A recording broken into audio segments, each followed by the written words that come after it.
Money is honey అనేటువంటి చిత్రాన్ని నిర్మించడానికి పెద్దల సమక్షంలో షూటింగ్ ప్రారంభించడం జరిగింది. ఇది ఒక వినూత్నమైనటువంటి కథ బ్యాక్డ్రాప్తో ఈ చిత్రాన్ని నిర్మిస్తున్నాము.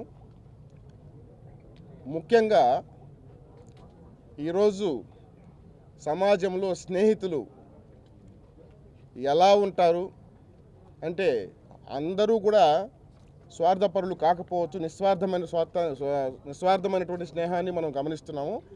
అయితే స్నేహంలో స్వార్థం జ్వరబడితే ఏమవుతుంది, వాళ్ళ యొక్క జీవితాలు ఎలా మారుతాయి, మరి సమాజంలో అలాంటి సమస్యలు ఉత్పన్నమైనప్పుడు ఏం జరుగుతుందనే దాని మీద మనం ఈ కథా సారాంశాన్ని తీసుకొస్తూ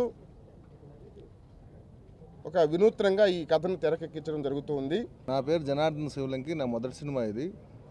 నలుగురు స్నేహితుల మధ్య ఏర్పడిన స్వార్థం వల్ల జరిగే సన్నివేశాలు తీసుకొని ఈ చిత్రాన్ని తెరకెక్కించబోతున్నాను. పూర్తిగా ఇది ఒక చిన్న సినిమాగా మీకు పరిచయం అవుతుందే కానీ మాస్ ఎలిమెంట్ని నేను పరిచయం చేయబోతున్నాను. దీంట్లో పక్కా మాస్ ఎంటర్టైనర్గా తెరకెక్కించి మీ ముందుకు తీసుకొస్తున్నాను. నాయుడు గారు ప్రొడ్యూసర్గా, జనార్దన్ సోలంకి డైరెక్టర్గా, అఖ్తరున్నీసా గారు సహ నిర్మాతగా, మన సంజయరావు గారి సహకారంతో నిర్మిస్తున్న చిత్రానికి నా శుభాకాంక్షలు తెలపడానికి వచ్చాను. నాకు ఈ అవకాశం ఇచ్చిన ప్రొడ్యూసర్స్ గారికి, డైరెక్టర్ గారికి ధన్యవాదాలు. నా మీద వాళ్ళు పెట్టుకున్న నమ్మకాన్ని ఖచ్చితంగా నిలబెడతాను.